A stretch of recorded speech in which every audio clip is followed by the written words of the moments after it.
Assalamualaikum warahmatullahi wabarakatuh. Perkenalkan, nama saya Siti Rodatul Jannah dengan NIM 1123024000000002. Kali ini saya ingin mempresentasikan dari mata kuliah pengantar linguistik Arab yang diampu oleh dosen Dr. Muhammad Syarif Hidayatullah M.Hum.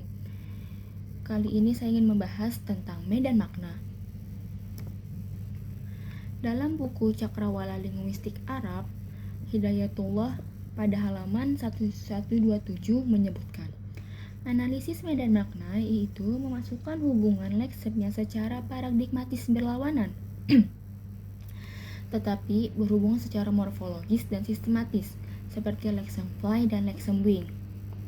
Agar kita dapat memahami makna suatu kata, maka kita tuh harus paham pula sekumpulan kata-kata atau kosakata yang maknanya itu berhubungan. Makanya oleh karena itu teori medan makna ini tuh nggak hanya ngebantuin kita nih untuk memahami makna suatu kata, tapi bisa juga membantu kita memahami kata-kata lain yang berhubungan dengan kata tersebut. Maka kata pemahaman kita ini harus luas gitu pemahamannya mengenai kata-kata tersebut. Namun teori medan makna ini juga memiliki kelemahan karena tidak adanya upaya bagaimana mengidentifikasi ciri atau sifat yang lebih terperinci mengenai suatu kata.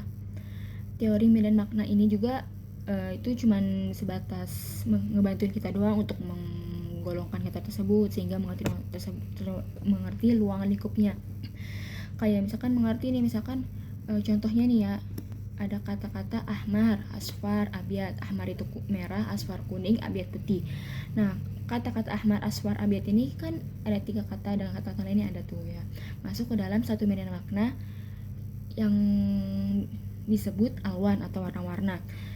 Terus yang kedua ini contoh yang lain ya. Latiflun artinya anak kecil. Syabun ini anak pemuda, imro'ah ini perempuan. Nah, 3 kata tersebut ini masuk ke dalam satu medan makna yang artinya alinsan.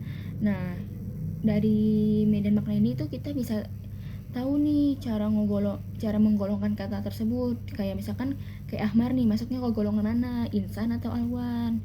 Berarti kan kalau ahmar ini merah, berarti masuknya ke golongan alwan gitu. Tiflun masuk ke golongan insan gitu. Selanjutnya dari buku Cakrawala Linguistik Arab ini, pembahasan selanjutnya ada kosakata bahasa. Dalam buku tersebut, kosakata bahasa ini terbagi menjadi 2. Ada ruang makna atau semantic space dan ada ranah makna atau semantic domain. Ruang makna sama ranah makna ini tuh dua konsep penting dalam ilmu semantik ini. Semantik itu apa? Ilmu makna bahasa yang membantu kita untuk memahami bagaimana kata-kata dan kalimat itu memperoleh maknanya dalam konteks tertentu. Kayak di sini pengertian ruang makna ini kan dimensi atau cakupan yang dimiliki oleh sebuah kata atau istilah dalam bahasa. Setiap kata memiliki berbagai makna tergantung pada penggunaannya dalam berbagai konteks. Ruang makna ini tuh ngecakup berbagai kemungkinan makna yang dapat disampaikan oleh satu kata atau ungkapan. Contohnya ini ada kata kolbun. Dalam bahasa Arab bisa berarti hati atau organ tubuh. Organ tubuh kita kan ada hati. Tapi juga bisa bermakna inti atau pusat dari konteks lain. Contohnya nih. Yang pertama ada kolbul insan. Kan secara arti harfiahnya organ tubuh. Nah, maksudnya ini kolbul insan ini maksudnya itu hati manusia gitu. Nah, yang kedua nih ada kolbul maudu. Nah, kolbul maudu ini berarti ini artinya inti masalah gitu. Nah, yang kedua ini ada ranah makna. Ranah makna itu merujuk pada kategori atau wilayah spesifik dari pengalaman atau pengetahuan di mana makna sebuah kata ini digunakan. Setiap kata bisa memiliki makna yang berbeda ketika ditempatkan dalam ranah tertentu. Misalnya, kata yang sama bisa berarti berbeda jika digunakan dalam ranah kedokteran, sosial, atau agama. Kayak contohnya ada ranah hukum. Ranah hukum kan berarti masuknya kayak ada hak asasi manusia, perlindungan anak, dan lain-lain. Nah, kalau misalkan dalam bahasa Arab ini contohnya ini ada kata nur yang berarti kan cahaya, dapat memiliki makna yang berbeda dalam berbagai ranah. Kalau misalkan dalam ranah fisik ini, nur ini kan saya mengambil ini nurus syams yang artinya cahaya matahari. Nah, fisiknya ini matahari kelihatan gitu. Yang kedua, kalau dalam ranah agama itu nurul iman, berarti cahaya keimanan yang mengacu pada pencerahan spiritual. Jadi ranah agama ini yang perlu digarisbawahinya adalah iman. Dan pembahasan selanjutnya ini itu ada kongruensi. Nah, kongruensi ini di dalam buku Cakrawala Linguistik Arab terbagi menjadi 4 bagian. Ada identitas, inklusi, tumpang tindih, dan disjungsi. Oke, pembahasan pertama ini ada identitas atau prinsip identitas. Nah, prinsip identitas itu kayak gimana sih? Dan cara pembedaan di antara semuanya ini gimana?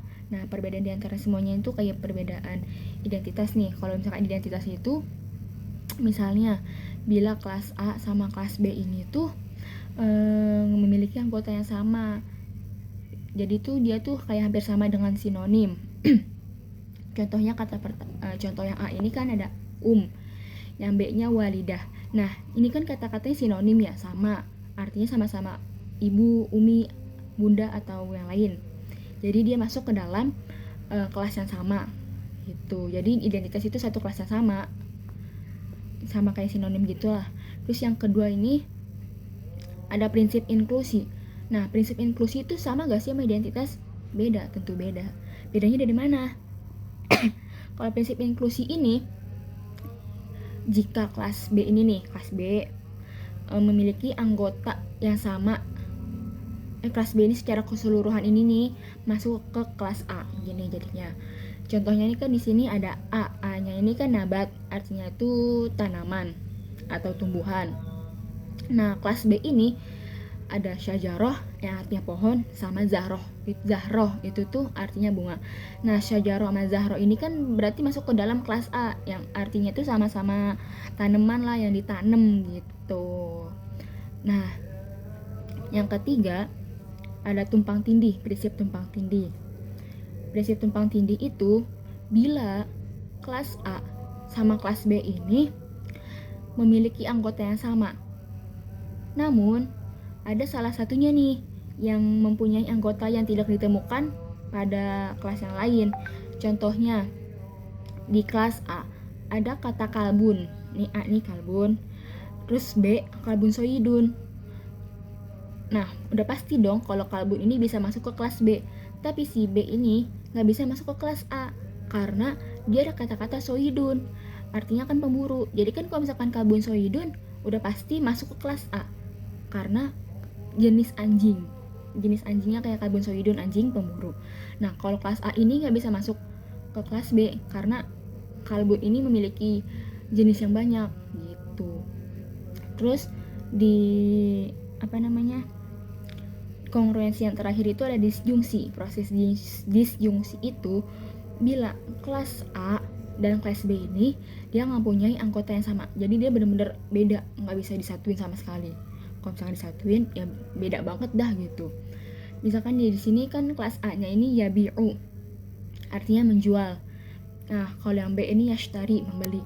Kan dia otomatis dua kata yang berbeda. Jadi itu benar-benar nggak bisa masuk ke kelas yang sama, nggak bisa karena dia kata-kata yang berbeda dan dari segi artinya pun berbeda. Jadi disjungsi sama identitas ini berlawanan gitu, nggak beda dalam segi penjelasan gitu. Nah, dari serangkaian penjelasan di atas dapat disimpulkan bahwa kesamaan ciri semantik dalam satu kelompok, misalnya merah, kuning, hijau, itu masuk dalam kelompok warna, bukan kelompok orang. Beda lagi kayak tiflun, tiflun, syabun sama imro'ah. dia nggak bisa masuk warna karena dia masuk ke dalam sekelompok kata insan, manusia, dia bukan warna gitu.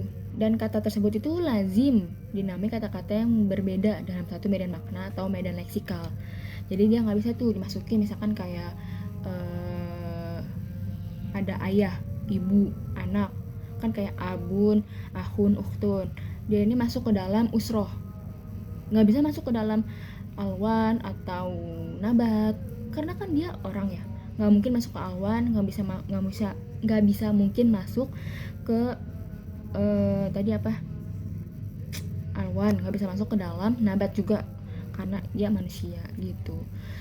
Oke, sekian dari saya, kurang lebihnya mohon maaf bila ada kata-kata yang salah atau kurang difahami. Kurang lebihnya mohon maaf. Wassalamualaikum warahmatullahi wabarakatuh.